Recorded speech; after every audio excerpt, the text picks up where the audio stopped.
आयनिक compounds में लिखिएगा the compounds which are made up of ions are known as ionic compounds.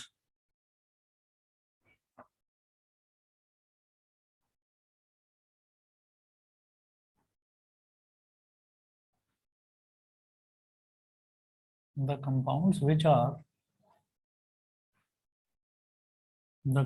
Which are made up of ions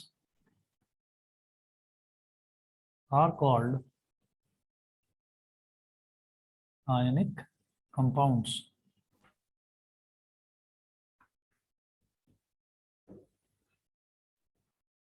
are called ionic compounds. ऐसे compounds जो कि ions से बनते हैं उनको हम आयनिक कंपाउंड्स बोलते हैं। अब आप ये देखिएगा कि जैसे मैंने लास्ट टाइम आपको थोड़ा सा पीरियोडिक टेबल लिखकर बताया था, तो उसी पीरियोडिक टेबल को मैं एक बार दोबारा लिख देता हूँ और फिर हम साथ साथ ना उनका इलेक्ट्रॉनिक कॉन्फ़िगरेशन भी देखेंगे और फिर ये देखेंगे उनके आयंस किस तरीके से बनते हैं।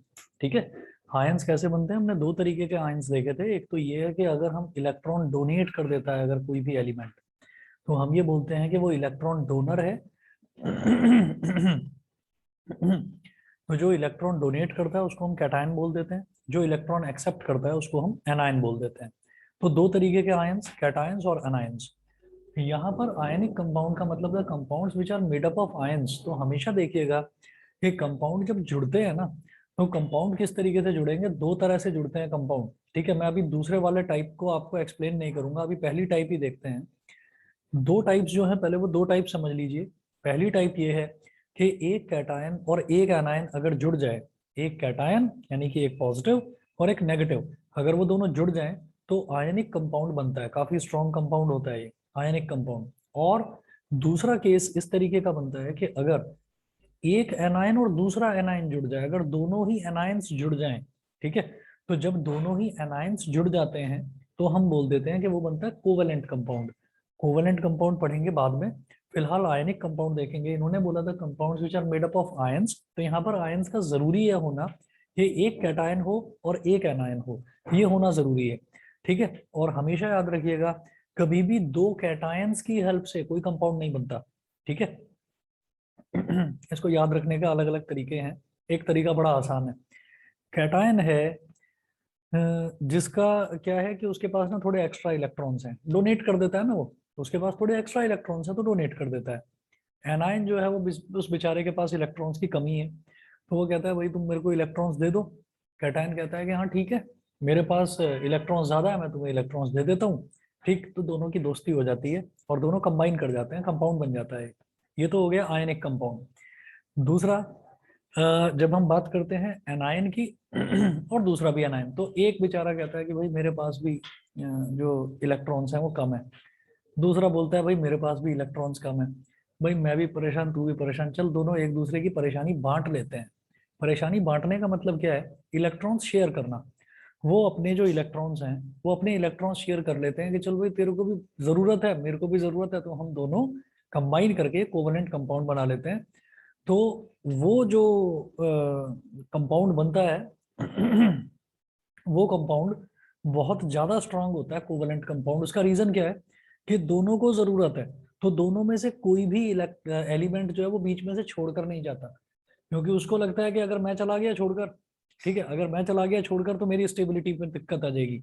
और दूसरे वाले को लगता है कि अगर मैं छोड़कर चला गया तो मेरी स्टेबिलिटी में प्रॉब्लम आ जाएगी। अब आ जाओ कैटायंस पर। कैटायंस कंपाउंड क्यों नहीं बनाते, दोनों ही कुछ ज्यादा ज्यादा ही खुश हैं। दोनों ही एलिमेंट्स, पहला बोलता है मेरे पास भी बहुत फालतू के इलेक्ट्रॉन्स हैं, दूसरा बोलता है मेरे पास भी बहुत फालतू के इलेक्ट्रॉन्स हैं। पहला बोलता है मैं ज्यादा रिच, दूसरा बोलता है मैं ज्यादा रिच। वो जो रिचेस होते हैं, जो ज्यादा रिच होते हैं, उनकी आपस में बड़ी मुश्किल से कोऑर्डिनेशन बन पाता है, उनका कोऑर्डिनेशन नहीं बन पाता। तो ये याद रखने का एक तरीका है कि दोनों कहते हैं कि अच्छा मुझे तो कोई जरूरत नहीं है, दूसरा कहता है तो मेरे को भी क्या जरूरत है। तो जब दोनों ही कहते हैं मेरे को कोई जरूरत नहीं है, तो दोनों ही कहते हैं ठीक है फिर नहीं बनाते कंपाउंड। हाँ ठीक है, तू अपने घर ठीक, मैं अपने घर ठीक, चल चल निकल। ठीक है, तो ये फंडा रहता है। इसी वजह से कैटायन कभी भी आपस में कंपाउंड नहीं बनाते। एनायन बेचारे दोनों मजबूर हैं, दोनों परेशान हैं। ठीक, लेकिन इस वजह से वो दोनों एनायन तो कंपाउंड बना लेते हैं। और दोनों को ही जरूरत है इलेक्ट्रॉन्स की, अगर दोनों में से एक भी छोड़कर गया तो दोनों में से जो भी छोड़कर जाएगा वही अनस्टेबल हो जाएगा। तो अगर पहला छोड़कर जाता है तो दूसरा कहता है भाई मत जा छोड़कर, मैं अनस्टेबल हो जाऊंगा। ठीक है, तो इस वजह से दोनों एक दूसरे की जरूरत है। तो कोवलेंट कंपाउंड बहुत स्ट्रॉन्ग कंपाउंड होता है। आयनिक जो है, आयनिक भी स्ट्रॉन्ग होता है। आयनिक में क्या है कि एक बोलता है कि मेरे पास एक्स्ट्रा है, दूसरा बोलता है कि भाई मेरे पास कम है, तो वो कहता है ठीक है भाई मेरे एक्स्ट्रा वाले इलेक्ट्रॉन तू रख ले। अब जरा इसको ना पढ़ने की कोशिश करेंगे तो आपको एक भी कंपाउंड का फॉर्मूला रटना नहीं पड़ेगा। तरीका बताता हूँ आपको बहुत बढ़िया आयनिक कंपाउंड बनाने का। सबसे पहले तो अगर आपने याद करा हो वो जो सीक्वेंस बताया था तो ठीक है, नहीं याद करा हो तो एक बार आपका रिवाइज हो जाएगा। देखिए मैं यहाँ पर कर लिया, चलिए। तो देखिएगा मैं यहाँ पर ये बोलता हूँ कि इस तरफ हमने लिख दिया बेटा एटॉमिक नंबर, मैं शॉर्ट में लिख रहा हूँ एटॉमिक नंबर। इधर मैंने लिख दिया एलिमेंट, इधर मैं लिख रहा हूँ इलेक्ट्रॉनिक कॉन्फ़िगरेशन। Electronic configuration. तो जरा देखिएगा एटॉमिक नंबर से स्टार्ट करेंगे, या चलिए एलिमेंट से करते हैं स्टार्ट। हाइड्रोजन, हीलियम हा ही, लिबेब कनॉफ LIBEBCNOF, लिबेब कनॉफ। ठीक है, और लास्ट में एक नी और आ जाता है। यहाँ तक लिखिए एटॉमिक नंबर। इसका क्या है 1, इसका क्या है 2, 3, 4, 5, 6, 7, 8, 9 और 10, ये हो गया। ठीक है, अब साथ के साथ आप इलेक्ट्रॉनिक कॉन्फ़िगरेशन भी देखिए। हाइड्रोजन का क्या है, हाइड्रोजन का एक इलेक्ट्रॉन है, एक इलेक्ट्रॉन का क्या कॉन्फ़िगरेशन है, एक ही है बस, एटॉमिक नंबर। इसका एटॉमिक नंबर है 2। तो पहले शेल में मैंने आपको बताया था 2 ही इलेक्ट्रॉन आते हैं, तो ये तो बेचारा सेटिस्फाइड है। इस पर मैं एनसर्कल कर रहा हूँ ऐसे कि ये पूरी तरह से सेटिस्फाइड है, इसमें एक ही शेल बनेगा और उस एक शेल में सेटिस्फैक्टरीली 2 इलेक्ट्रॉन फिट हो गए, उसमें मैक्सिमम 2 ही आ सकते हैं, 2 आ गए तो ना तो कोई जाएगा ना कोई आएगा, ना उसके पास एक्स्ट्रा ना उसके पास कम है, जितना चाहिए उतना है, वो सेटिस्फाइड है। ठीक है, अगला बात करते हैं लिथियम की। तो भाई लिथियम में 3 इलेक्ट्रॉन है, तो पहले में आ गया 2 और दूसरे में आ गया 1। ये क्या करेगा, एक इलेक्ट्रॉन डोनेट कर देगा। तो बेटा यहाँ पर मैं लिख रहा हूँ, जगह है नहीं, बनाओ जगह कैसे भी करके। आयन, तो आयन इसका क्या बनेगा, हाइड्रोजन का। हाइड्रोजन जो है, हाइड्रोजन एक इलेक्ट्रॉन बाहर से लेगा, पता है क्यों? हम ये कहेंगे भाई एक इलेक्ट्रॉन है वो दे भी तो सकता है, हम ये कहेंगे वो एक इलेक्ट्रॉन लेगा। अब सवाल ये उठता है कि एक इलेक्ट्रॉन बाहर भी है, वो उसको खींच रहा है, एक इलेक्ट्रॉन अंदर है, वो उसको खींच रहा है, तो दोनों की ताकत तो बराबर हो गई, तो स्ट्रेंथ तो दोनों की बराबर हो गई। तो हम ये कैसे कह पा रहे हैं कि अंदर वाला इलेक्ट्रॉन जो है वो बाहर वाले को खींच रहा है? देखिए ऐसा होता है कि अगर ये एक ही इलेक्ट्रॉन है इसके पास, अगर इसने ये एक ही इलेक्ट्रॉन डोनेट कर दिया तो हाइड्रोजन की एग्जिस्टेंस खतरे में पड़ जाएगी। ठीक है, कुछ ना कुछ तो इलेक्ट्रॉन्स होने चाहिए ना। उसने एक इलेक्ट्रॉन था, उसने एक ही इलेक्ट्रॉन डोनेट कर दिया, तो वो बेकार हो गया। तो हम ये कहते हैं कि वो क्या करेगा, वो बाहर से एक इलेक्ट्रॉन ले लेगा। तो जब वो बाहर से एक इलेक्ट्रॉन लेगा तो H1 माइनस। अच्छा, कुछ थ्योरीज ये कहती हैं कि भाई क्यों नहीं कर सकता डोनेट, डोनेट कर सकता है। तो कई केसेस में क्या कहते हैं हम कि H प्लस भी बनता है। केमिस्ट्री में सवाल बड़े आएंगे दिमाग में, इसमें क्या है एक्सेप्शंस बहुत सारी हैं। तो यहाँ पर कोई आयन बनेगा ही नहीं, कोई आयन बनेगा ही नहीं, क्यों? क्योंकि 2 इलेक्ट्रॉन है। अब इसमें देखिए पहली शेल में 2 इलेक्ट्रॉन है, दूसरी में 1 है, तो इसके लिए 7 इलेक्ट्रॉन खींचना तो मुश्किल है, तो एक डोनेट कर दिया। तो जब इसने डोनेट कर दिया तो Li1 प्लस। अब बेरिलियम पर आ जाओ, ऑनलाइन वाले बच्चे समझ रहे हैं? टिया, सिमर, विधि बताइए।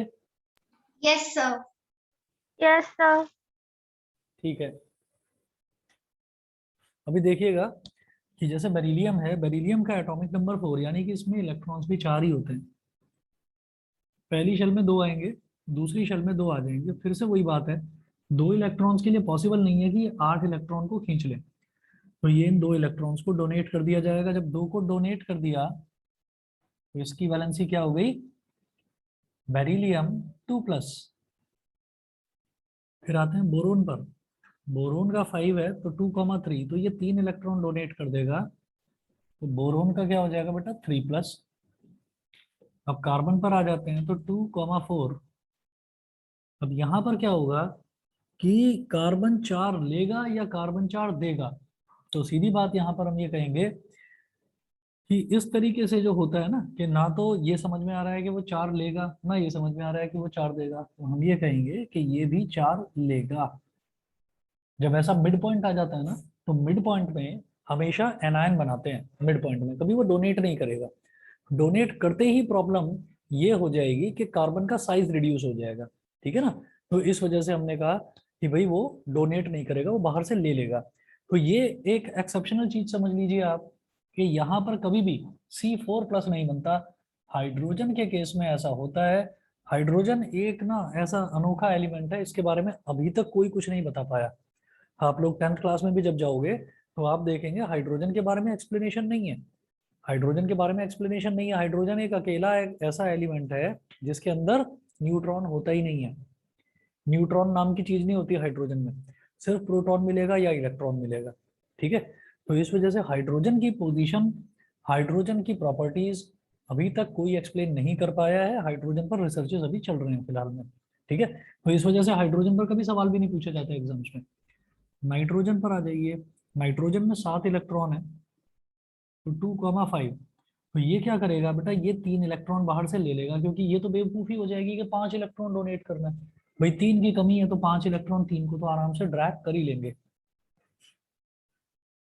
तो नाइट्रोजन की वैलेंसी क्या हो जाएगी, क्योंकि ये बाहर से 3 ले रहा है तो 3-, ठीक है। फिर मैं आता हूँ ऑक्सीजन पर। ऑक्सीजन का एटॉमिक नंबर 8 है, तो 2,6 अगेन ये बाहर से 2 इलेक्ट्रॉन लेगा, तो ऑक्सीजन की O2-। फिर मैं आता हूँ फ्लोरीन पर, तो 2,7। तो यहाँ पर भी ये समझ में आता है कि ये एक इलेक्ट्रॉन बाहर से लेगा। जब ये एक इलेक्ट्रॉन बाहर से लेगा तो फ्लोरीन का क्या हो गया 1-। और भाई नियॉन का तो कहना ही क्या, 2,8 सेटिस्फाइड है, तो ये कुछ नहीं बनाएगा। जैसे इसने कुछ नहीं बनाया, ये भी कुछ नहीं बनाएगा। उसके बाद बात करते हैं अगले एलिमेंट पर आते हैं। अगला एलिमेंट है एटॉमिक नंबर 11। 11 वाले को क्या बोलते हैं, सोडियम। सोडियम हा ही लिबेब कनॉफ नी ना मगाल सिप सकल अर कक्का, ठीक है। सोडियम ना मगाल मैग्नीशियम, आल मतलब एल्यूमिनियम, सी सिलिकॉन, प फास्फोरस, एस सल्फर, सिप सकल ना मगाल सिप सकल अर ए आर क का। तो ये हो गया 13, 14, 15, 16, 17, 18, 19, लास्ट 20, ठीक है। अब देखिएगा इन सबके इलेक्ट्रॉनिक कॉन्फ़िगरेशन और फिर इनके जो आयंस बनते हैं वो आयंस देखेंगे, ठीक है। मैं क्या बता रहा हूँ ये, कि आयन का फॉर्मेशन बता रहा हूँ। आयन का फॉर्मेशन होते ही आयनिक कंपाउंड आप लोग खुद बनाएंगे, ठीक, कोई प्रॉब्लम नहीं आने वाली किसी को भी। हाँ, कुछ ऐसे आयंस हैं जो थोड़े से अलग हैं इनसे, उन आयंस की मैं लिस्ट आपको बनवा दूंगा, तो वो आपको लर्न करने हैं सीधा सीधा, बस मुश्किल से 6-7 होंगे बस, ज्यादा नहीं। अब देखिए सोडियम में क्या बनेगा, पहले शेल में 2, दूसरे में 8 और तीसरे में 1। 2+8 10+1 11। ये एक डोनेट कर देगा। जब इसने एक डोनेट कर दिया तो 1+। सोडियम का हो गया 1+। मैग्नीशियम 2, 8, 2, तो ये 2 डोनेट कर देगा, तो इसका क्या हो गया Mg 2+। एल्यूमिनियम का 2, 8, 3, ये 3 डोनेट कर देगा, तो इसका क्या हो गया Al 3+। सिलिकॉन 2, 8, 4। फिर वही बात आ गई, 4 इलेक्ट्रॉन है, तो 4 इलेक्ट्रॉन ये मिड पॉइंट हो गया, ना तो 4 दे सकता ना 4 ले सकता। हम ये कह देते हैं फॉर द टाइम बिंग, मैं बोल रहा हूँ ये कि 4 ये ले लेगा। मैंने कहा ऐसा ही 4 माइनस, ठीक है। हालांकि लेते नहीं है ये, क्योंकि ये बीच में अटक गए, ना ले सकते ना दे सकते। तो यही वो एलिमेंट्स हैं जो कि शेयरिंग करते हैं, कोवलेंट कंपाउंड बनाते हैं। मैं आऊंगा अभी उस पर, पहले आयनिक करते हैं कंप्लीट। फास्फोरस पर आइए, तो 2 8 5 ऑब्वियसली 3 इलेक्ट्रॉन ले लेगा। P3 माइनस सल्फर 2 8 6, तो 2 इलेक्ट्रॉन ले लेगा। S2 माइनस क्लोरीन 2 8 7, ठीक है, 1 इलेक्ट्रॉन लेगा। Cl1 माइनस आर्गन 2 8 8, क्या बात है, इसकी तो कोई दिक्कत ही नहीं है, इसको तो स्टेबल, ठीक है। ये भी अपना मस्त बैठा हुआ है, कोई प्रॉब्लम नहीं। ये भी मस्त बैठा है, इसको भी कोई प्रॉब्लम नहीं, नियॉन को, ठीक है। ये क्या है ना कि ये स्टेबल है, ना इलेक्ट्रॉन लेते हैं ना इलेक्ट्रॉन देते हैं, स्टेबल हैं। इनको इसीलिए नोबल गैसेस बोल दिया जाता है। ना किसी रिएक्शन में पार्टिसिपेट करते हैं, ना किसी से कोई मतलब, कुछ नहीं, अपने आराम करते हैं ये। तो ये नोबल, शांत रहते हैं ये, इसीलिए नोबल गैसेस बोल दिया जाता है इनको। अब आ जाओ के बोले तो पोटेशियम, तो 2 8 2 + 8 कितना हुआ, 10, और 10 + 8 18। हम 9 क्यों नहीं लिख रहे हैं, क्योंकि जो स्टेबिलिटी है वो 8 इलेक्ट्रॉन्स पर ही स्टेबिलिटी मिल जाती है। वैसे तो 18 होता है थर्ड शेल में मैक्सिमम, ठीक है, तो कायदे से तो 9 ही लिखना चाहिए था। लेकिन क्या है कि 8 इलेक्ट्रॉन आते ही भी स्टेबल हो जाती है कोई भी शेल, ठीक है। मैक्सिमम उसमें आ तो सकते हैं, 18 आ सकते हैं मैक्सिमम, लेकिन क्या है कि 8 इलेक्ट्रॉन होते ही स्टेबिलिटी मिल जाती है, तो इसलिए हमको 8 से आगे नहीं बढ़ना होता, ठीक है। 2 8 2 + 8 10, 10 + 8 18। अब अगले शेल में कितना, 1, तो ये क्या करेगा, एक डोनेट कर देगा। तो बेटा पोटेशियम का हो गया 1+। कैल्शियम पर आ जाइए, 2 8 8 2, ये 2 इलेक्ट्रॉन डोनेट कर देगा, तो इसका क्या हो गया, Ca2+।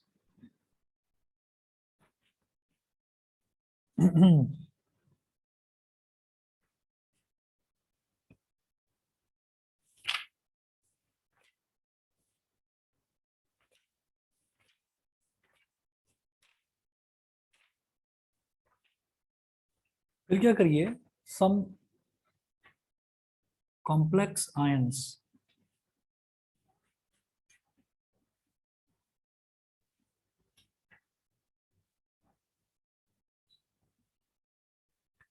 मैं आपको कुछ 4-5 आयंस बता रहा हूँ, हो सकता है बीच में कोई और किसी आयन की जरूरत पड़े तो वो तब बता दूंगा, लेकिन अभी फिलहाल 4-5 लिख लीजिए, सफिशिएंट है उतना। जैसे एक होता है बेटा sulphate ion.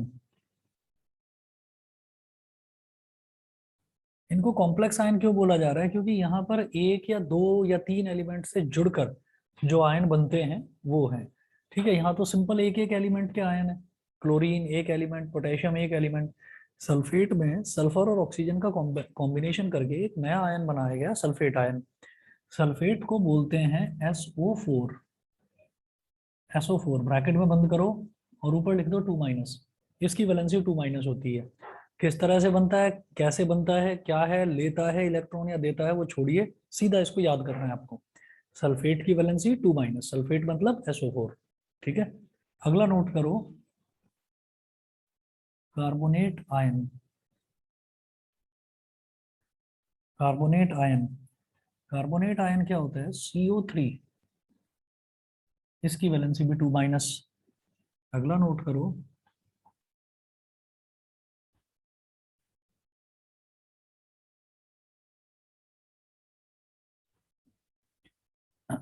Nitrate ion. Nitrate होता है बेटा NO3, इसकी वैलेंसी होती है 1-। सल्फेट, कार्बोनेट, नाइट्रेट, इसके अलावा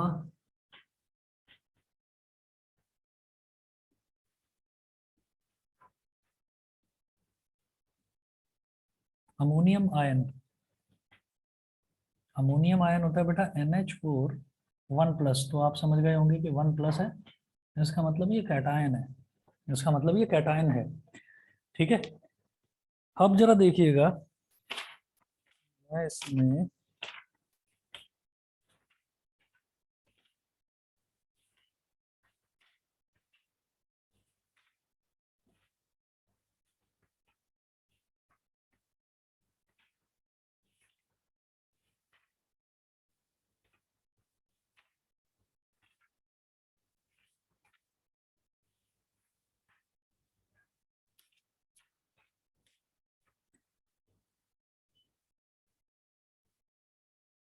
हेडिंग डालिएगा, राइटिंग ऑफ फॉर्मूले of molecular compounds, writing of फॉर्मूले of molecular compounds.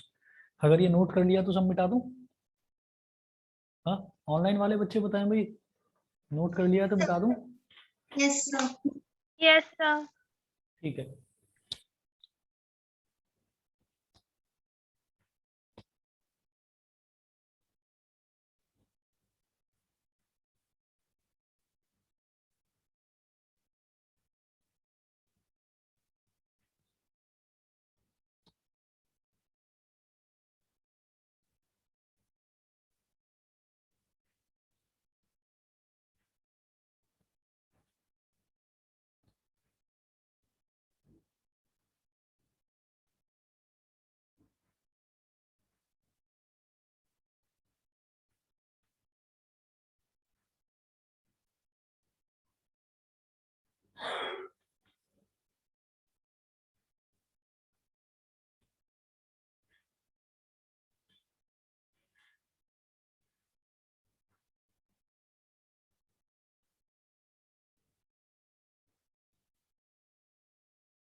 Writing of फॉर्मूले ऑफ मॉलिक्यूलर कंपाउंड्स।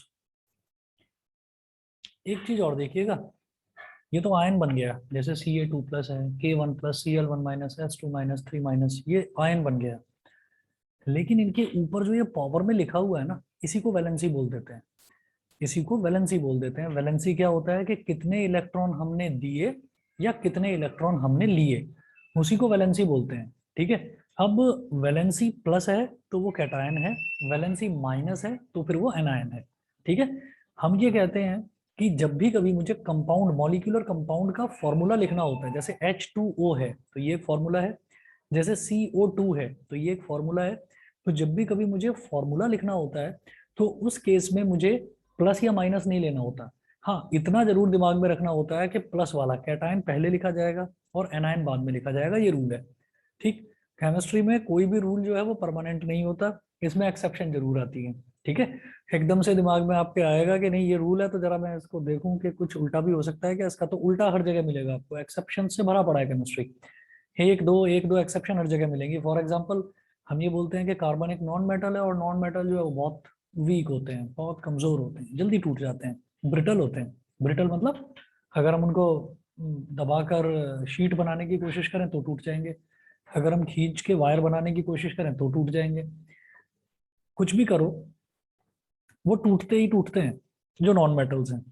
अच्छा, दूसरा एक्सेप्शन तुरंत तैयार है, कार्बन। कार्बन दो फॉर्म्स में मिलता है, एक होता है ग्रेफाइट और एक होता है डायमंड। तो डायमंड के बारे में बोलते हैं कि स्ट्रॉन्गेस्ट सब्सटेंस है ऑन दिस अर्थ, उससे ज्यादा स्ट्रॉन्ग कुछ नहीं होता। ठीक है, डायमंड को डायमंड ही तोड़ पाता है और कोई चीज तोड़ नहीं पाती। आप भारी से भारी लोहे का हथौड़ा ले लीजिए और किसी हीरे पर मारिए, हीरा नहीं टूटेगा। लोहे में गड्ढा हो सकता है, हीरा नहीं टूटेगा। ठीक है, ये ओरिजिनल हीरे की यही पहचान होती है। दूसरी चीज ये है कि जो रोड रोलर होता है ना, रोड रोलर, जमीन पर रखकर और रोड रोलर चला दीजिए उसके ऊपर, तो लगता है कि नहीं भाई हीरा तो चूरा चूरा हो जाएगा, उसका तो बिल्कुल पाउडर बन जाएगा, नहीं होगा। जो रोड रोलर है, रोड रोलर की उस जगह पर गड्ढा पड़ सकता है, उसमें डेंट आ सकता है, या जो सड़क अगर कमजोर है तो सड़क के अंदर वो मर्ज हो सकता है। ठीक, लेकिन आप सड़क को खोद कर निकालो तो वैसा का वैसा ही निकलेगा, उसकी एक एज भी नहीं टूटेगी। तो हीरे की ये प्रॉपर्टी होती है, और क्या है, नॉन मेटल है। ठीक है, तो ऐसे एक्सेप्शंस बहुत हैं केमिस्ट्री में, तो इस वजह से जहां भी कहीं कोई एक्सेप्शन आएगा मैं आपको बताता रहूंगा। फिलहाल जो इंपॉर्टेंट पॉइंट्स हैं नोट करने वाले, इसमें हमें दो तीन स्टेप्स नोट करने हैं। पहला लिखेंगे आप, right the symbol of elements which form the compound, step 1।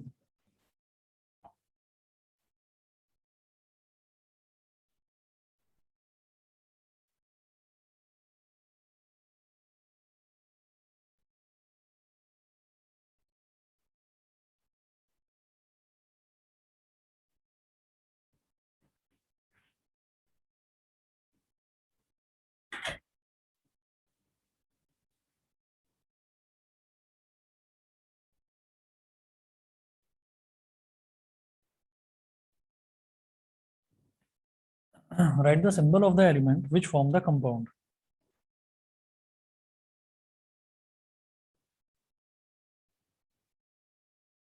Step second, below the symbol,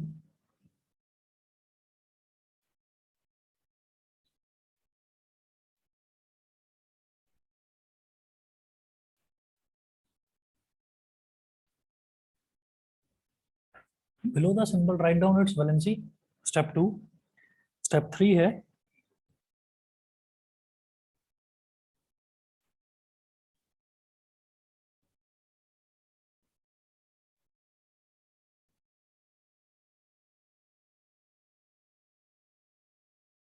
cross over the valencies, cross over the valencies of the combining atoms, cross over the valencies of the combining atoms,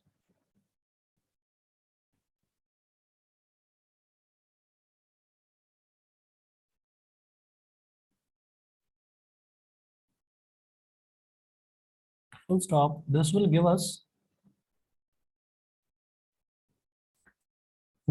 us the required formula.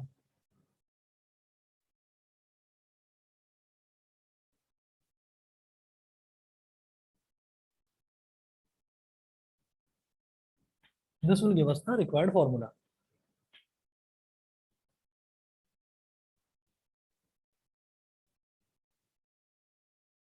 अब आपने सारे ions लिख ही लिए हैं। अब आप ये देखिएगा कि किसी भी कंपाउंड का फॉर्मूला बनाना, या अगर किसी भी कंपाउंड का कोई फॉर्मूला दे रखा है तो उस फॉर्मूले की हेल्प से उसकी वैलेंसी बताना कितना आसान काम है। देखिए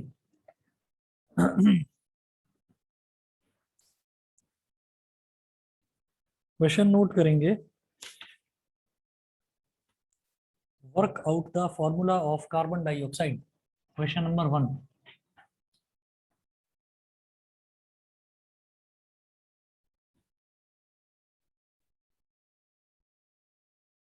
work out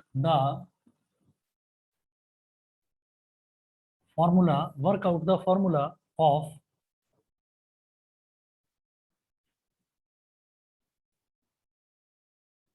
carbon dioxide. Carbon dioxide का फॉर्मूला क्या होता है बताओगे?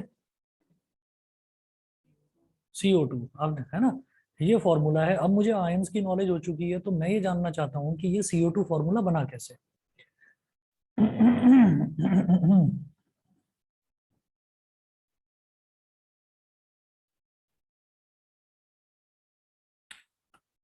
हम सबसे पहले लिखेंगे सिंबल, और ऐसे लिखेंगे यहाँ पर सिंबल, और ऐसे लिखेंगे नीचे वैलेंसी। अब मुझे फॉर्मूला बनाना है, तो जब मैं फॉर्मूला बनाऊंगा तो मुझे इनके साइन से कोई मतलब नहीं है, पॉजिटिव नेगेटिव से कोई मतलब नहीं है।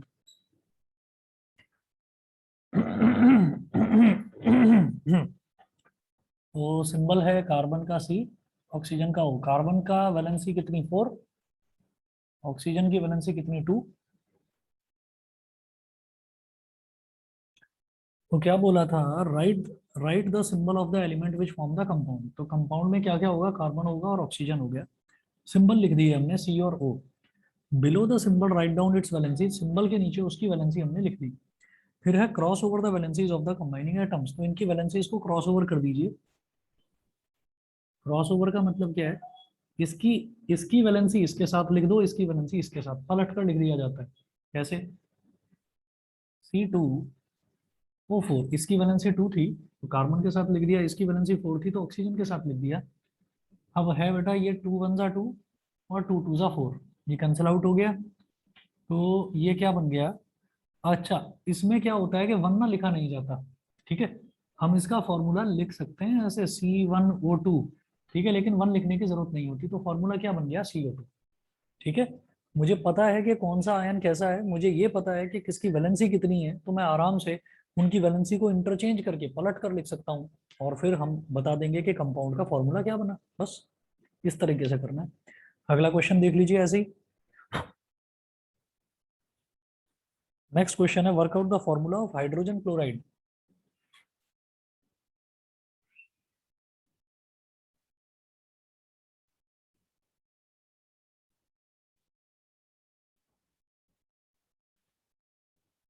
Work out the formula of hydrogen chloride.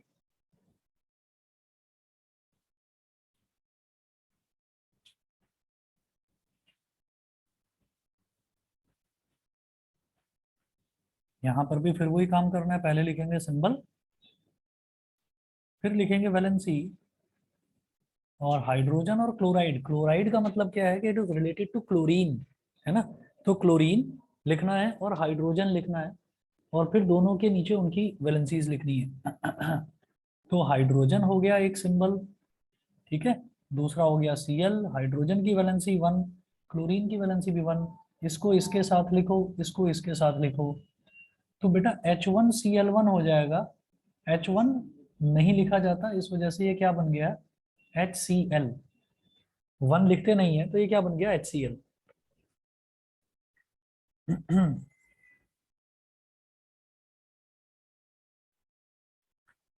Question 3 देखिए. तरीका तो यही है. अब क्या है कि वो फालतू में ना घुमा फिरा कर उसको बिना मतलब टफ बनाकर आसान चीज को और आपसे पूछेंगे, तो आपको लगेगा कि न जाने क्या मुझसे पूछा जा रहा है. अगला क्वेश्चन देखते हैं, क्वेश्चन नंबर 3. क्वेश्चन नंबर 3 देखते हैं. 3 में है the valency of carbon is 4 and that of chlorine is 1.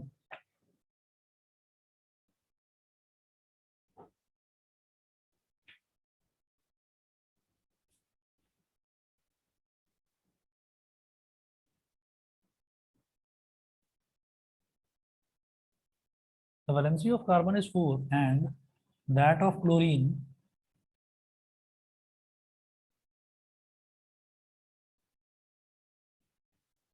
the valency of carbon is 4 and that of chlorine is 1. Full stop. What will be the formula of carbon tetrachloride?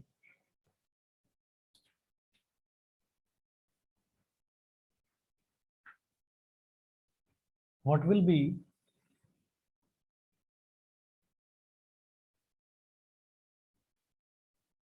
the formula of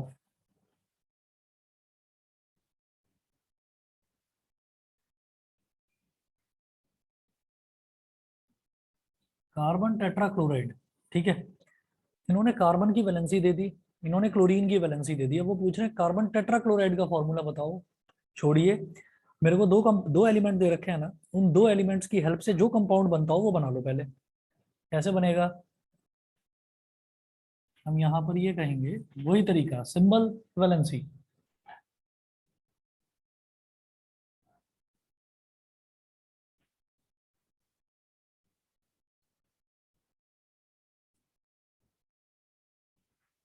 तो carbon है और chlorine है. Carbon का symbol C है, chlorine का symbol Cl. Carbon की valency 4, chlorine की valency 1.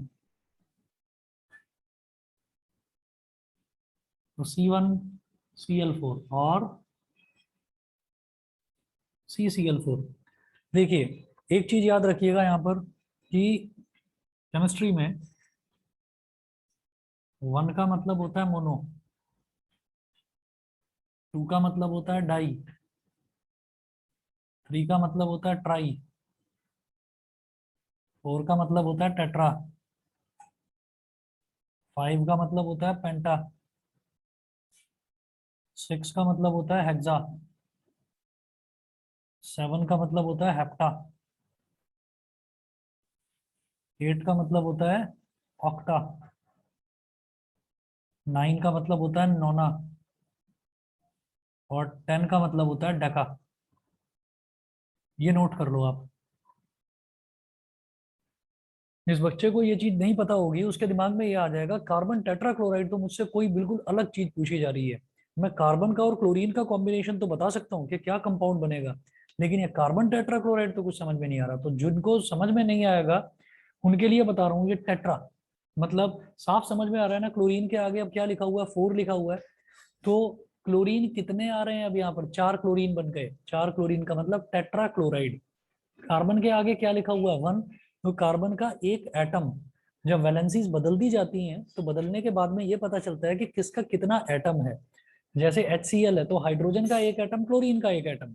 CO2 है तो कार्बन का एक एटम, ऑक्सीजन का 2 एटम. वो बना कैसे, नंबर ऑफ एटम्स पता कैसे चले, वैलेंसीज को पलटने से.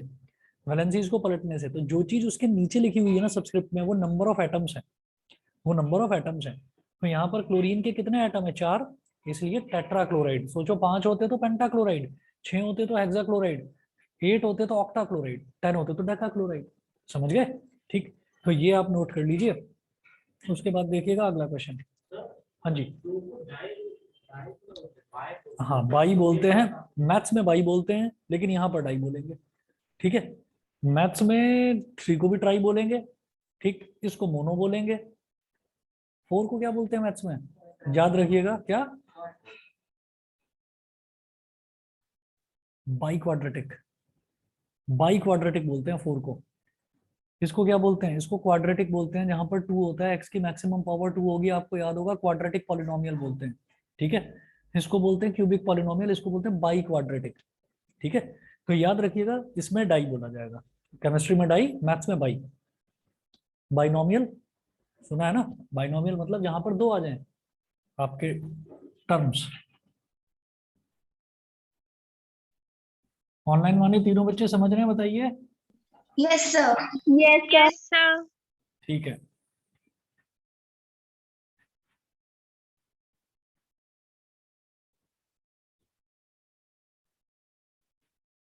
अगला देखते हैं।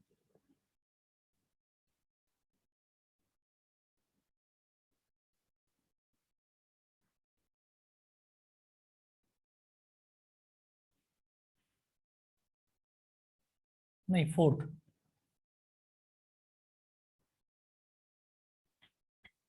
The valency of an element capital X is 1.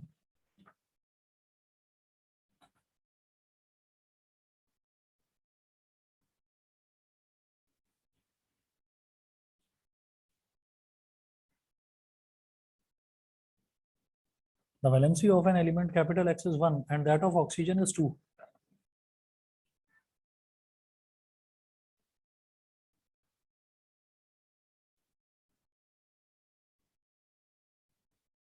And that of oxygen is 2.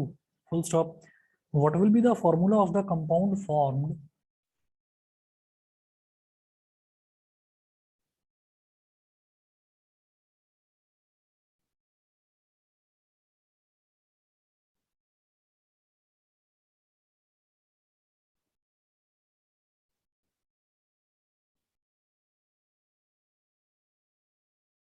what will be the formula of the compound formed by the combination of element X with oxygen? By the combination of the element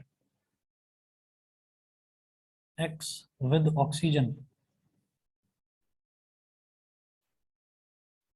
X with oxygen. तो आप ये देखिएगा कि अब कोई नया element दे दिया इन्होंने, ऐसे ही बोल दिया X है, और उसकी X की वैलेंसी इन्होंने बताया 1 और ऑक्सीजन की वैलेंसी बता दिया इन्होंने 2। तरीका वही है लिखने का।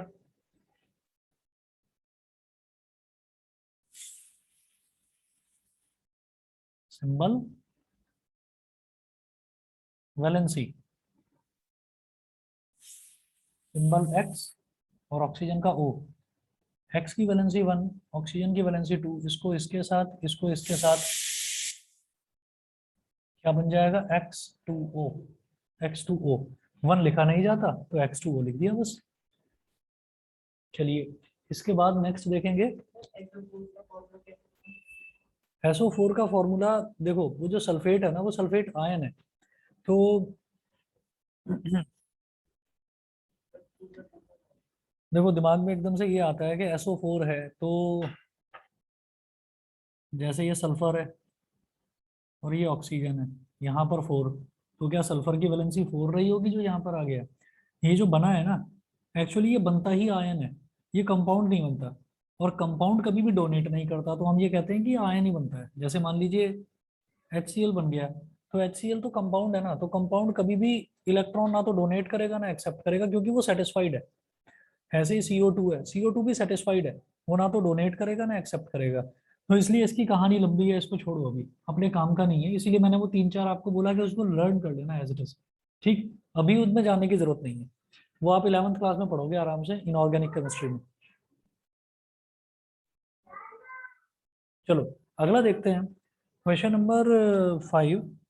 An element capital E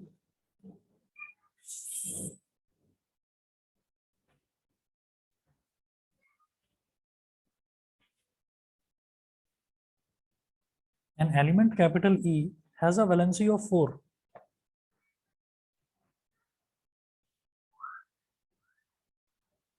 An element capital E has a valency of 4. Full stop. First है, what will be the formula of its chloride?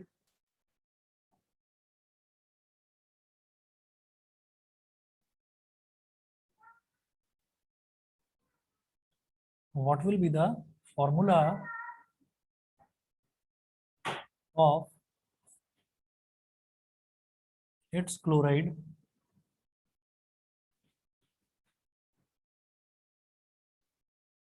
What will be the formula of its chloride? और second है, what will be the formula of its sulfide?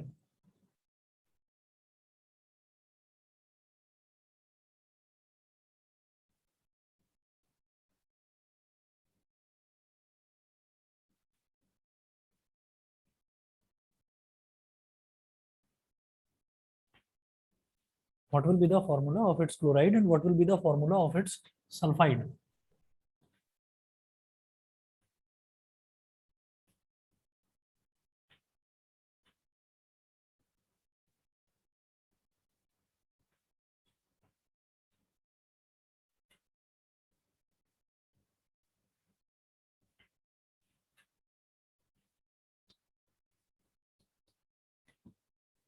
An element capital E has a valency of 4.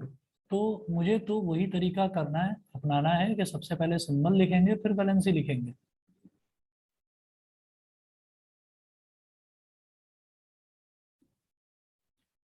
An element E has a valency of 4, तो इसका element है E, valency है 4. What will be the formula of its chloride? Chloride की valency होती है 1, chlorine की valency 1 होती है. तो E के साथ 1, Cl के साथ 4, क्या बन जाएगा? ECl4. ठीक है. उसके बाद अगला देखिए, what will be the formula of its sulphide?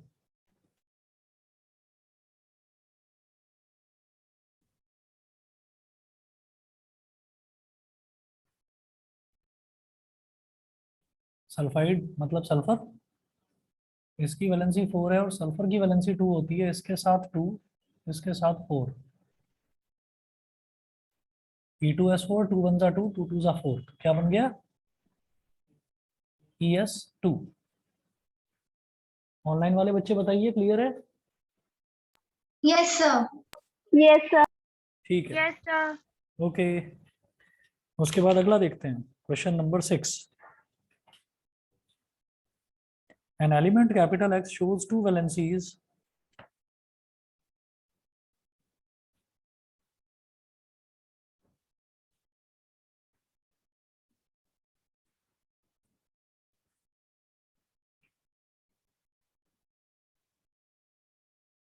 an element capital X shows two valencies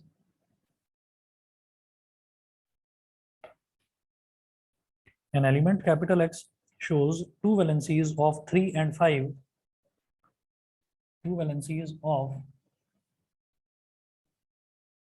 3 and 5, full stop. Work out the formulae of two oxides of this element.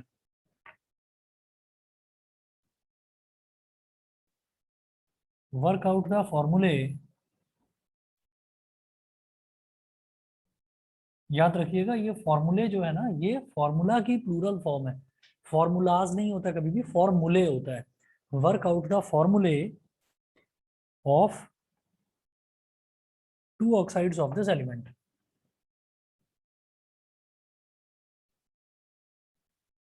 Of two oxides of this element.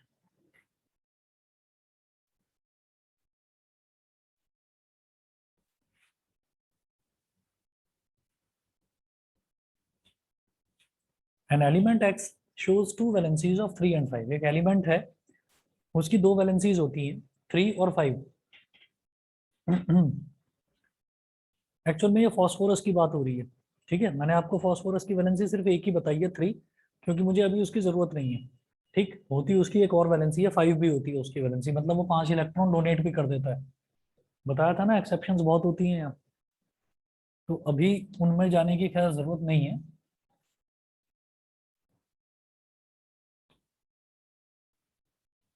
Work out the फॉर्मूले of 2 oxides of this element. तो आप ये देखो, मैं symbol की बात करूं, an element capital x, तो सिंबल एक्स है, ऑक्सीजन का ओ,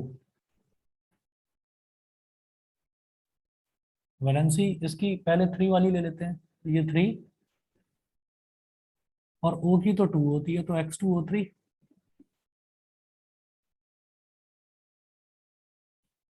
दूसरा देखिएगा, सिंबल और वैलेंसी, X की वैलेंसी 5, O की वैलेंसी 2।